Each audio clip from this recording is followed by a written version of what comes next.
video edukasi tentang. Selanjutnya ayo kita masuk ke bagian pembahasan. Teman-teman, kalian tahu gak sih emosi itu apa?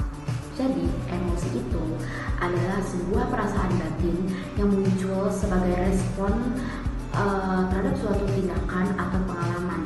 Nah, itu bisa memengaruhi cara kita, seperti cara kita bertindak, berpikir, berperilaku maupun bersikap.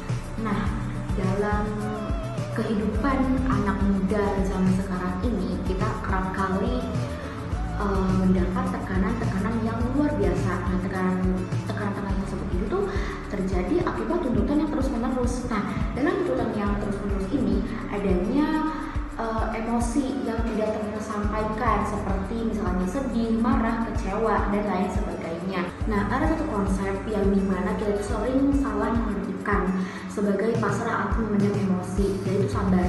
Nah, sabar itu secara bahasa adalah menahan. Namun dalam konteks batin, sabar itu adalah kemampuan kita menahan diri agar tidak bereaksi secara impulsif sambil tetap menjaga dan menyadari apa yang terjadi di dalam diri kita. Nah, sabar itu bukan menolak emosi, melainkan memberi kita ruang emosi untuk tidak menguasai tindakan. Nah, sabar juga berkaitan erat dengan keyakinan bahwa setiap pengalaman batin itu memiliki makna. Nah, dengan sabar kita itu dapat belajar melihat emosi sebagai bagian dari proses pertumbuhan jiwa, bukan sebagai ancaman yang harus disangkal. Nah, lalu dalam pendekatan CBT atau Cognitive Behavioral Therapy, emosi itu dipahami sebagai hasil cara kita menafsirkan peristiwa atau pengalaman tersebut. Jadi ketika emosi itu dihindari atau disangkal, kita itu dapat kehilangan kesempatan untuk memahami pola pikir yang mendasari perasaan tersebut. Nah, dengan kita sabar, mungkin saja itu menjadi alat bantu kita untuk mendukung proses regulasi emosi, seperti kita itu tidak langsung bereaksi dengan emosi, tapi juga tidak melarikan diri dari situasi tersebut.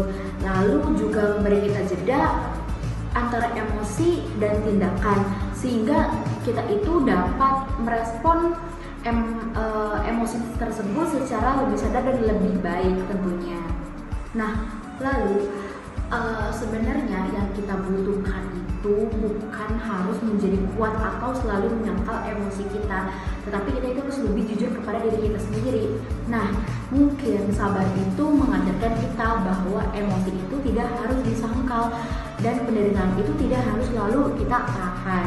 Nah, sabar itu bukan akhir dari segala perjuangan dan segalanya, melainkan ruang tenang untuk kita memahami diri sendiri sebelum melangkah lagi dan bertindak lagi.